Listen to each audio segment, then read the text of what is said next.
Hello, my name is Austin Habish, the founder of Think Catholic, and you're listening to the Summa Theologica podcast, where we study St. Thomas Aquinas' Summa Theologiae in a way simple and insightful for anyone to understand. The Summa Theologica podcast is brought to you by Think Catholic. Taking two questions of the Summa a day, we'll seek to summarize St. Thomas's responses. Discovering the brilliance of Aquinas and his Catholic faith is day 239. So let's get started. We're covering today questions 53 and 54 of the Tertia Pars, that is, of Christ's resurrection and of the quality of Christ rising again.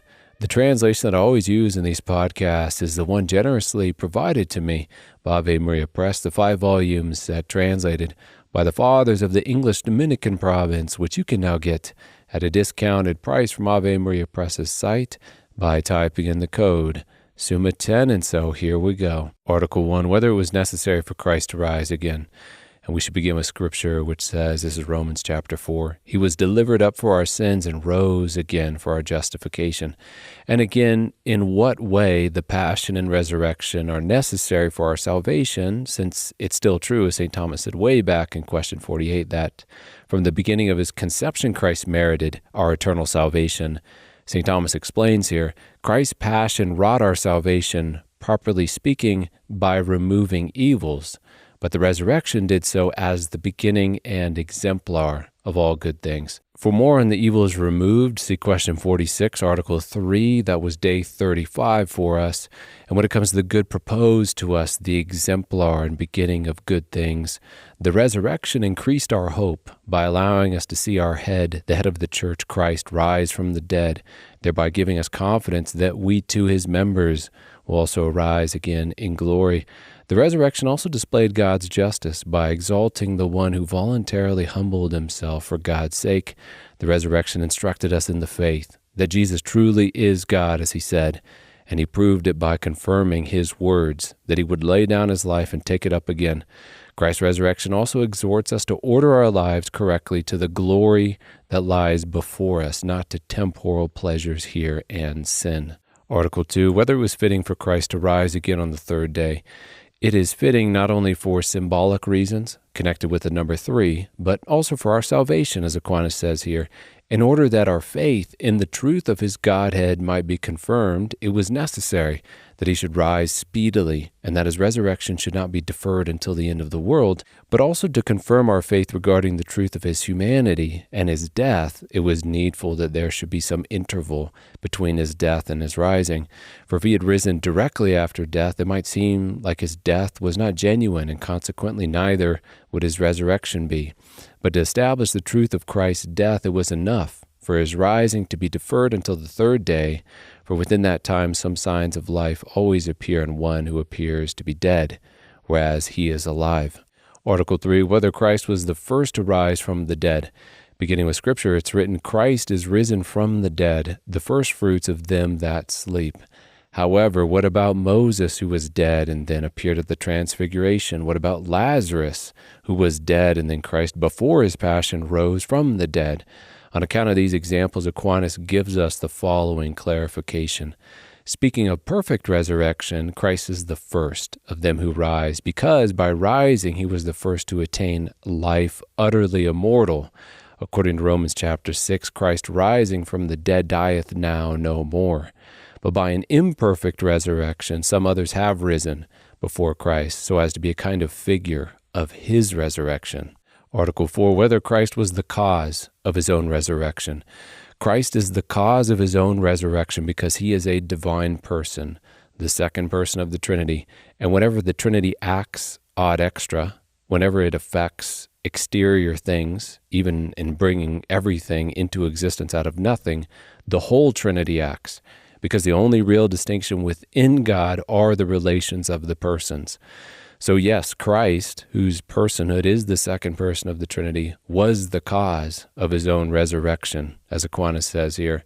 Our Lord says, no one take my soul from me, but I lay it down and I take it up again. But to rise is nothing else than to take the soul up again. Consequently, it appears that Christ rose again of his own power. We move then on to question 54 of the quality of Christ rising again. Article 1, whether Christ had a true body after his resurrection. In a word from this article, In order for it to be a true resurrection, it was necessary for the same body of Christ to be once more united with the same soul. And since the truth of the body's nature is from its form, it follows that Christ's body after his resurrection was a true body and of the same nature as it was before. But had his been an imaginary body, then his resurrection would not have been true, but apparent. And as we see with Jesus Christ himself, he bore witness to his true body after the resurrection, saying, as recorded in the Gospel of Luke, "See my hands and my feet, that it is I myself. Handle me, and see, for a spirit has not flesh and bones, as you see that I have." Article 2, whether Christ's body rose glorified. First of all, what do we mean by glory in this context when it comes to the resurrected body? We hear in this article, glory flows from the soul into the body. It follows that, as Augustine says, the brightness or splendor of a glorified body is after the manner of natural color in the human body. So it's a kind of brightness, a colorful splendor, and it was fitting that Christ's body exude this splendor, first of all, as an example of the glorified body awaiting those who die in grace.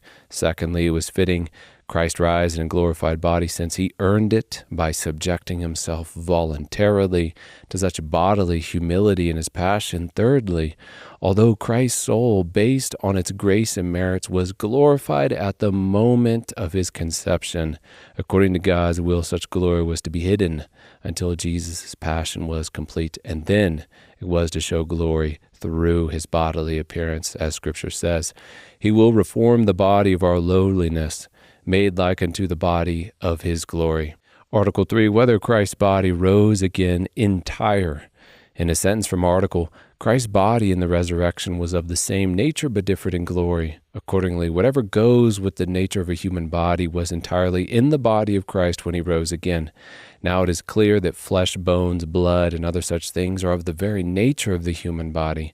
Consequently, all these things were in Christ's body when he rose again, and this also integrally, without any diminishing. Otherwise, it would not have been a complete resurrection if whatever was lost by death had not been restored. Hence our Lord assured his faithful ones by saying, "The very hairs of your head are all numbered, and a hair of your head shall not perish." Article 4 in our last article, whether Christ's body ought to have risen with its scars. We know his glorified body did have scars, for Christ said to Thomas, "Put in thy finger here, and see my hands. Bring hither thy hand, and put it into my side, and be not faithless, but believing." And it was fitting that he be resurrected with these scars as a mark of glory, in reward for the suffering he voluntarily and manfully endured. As St. Bede said, he kept his scars, not from inability to heal them, but to wear them as an everlasting trophy of his victory. And St. Augustine says, speculating then of other glorified bodies, perhaps in that kingdom we shall see on the bodies of the martyrs the traces of the wounds which they bore for Christ's name, because it will not be a deformity, but a dignity in them, and a certain kind of beauty will shine in them in the body, though not of the body.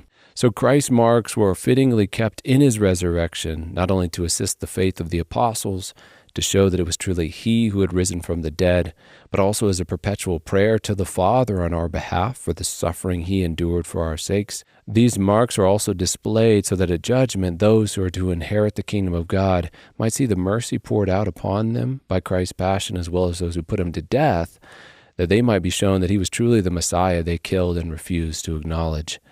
And these scars will also appear beautifully, as St. Thomas says here, bringing our episode to a close.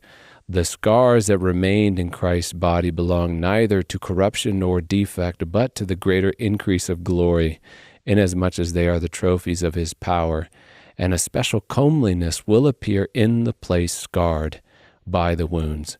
We have just finished covering questions 53 and 54 of the Tertia Pars, that is, of Christ's resurrection and of the quality of Christ rising again. My name is Austin Habish with Think Catholic, and I cannot wait to see you tomorrow.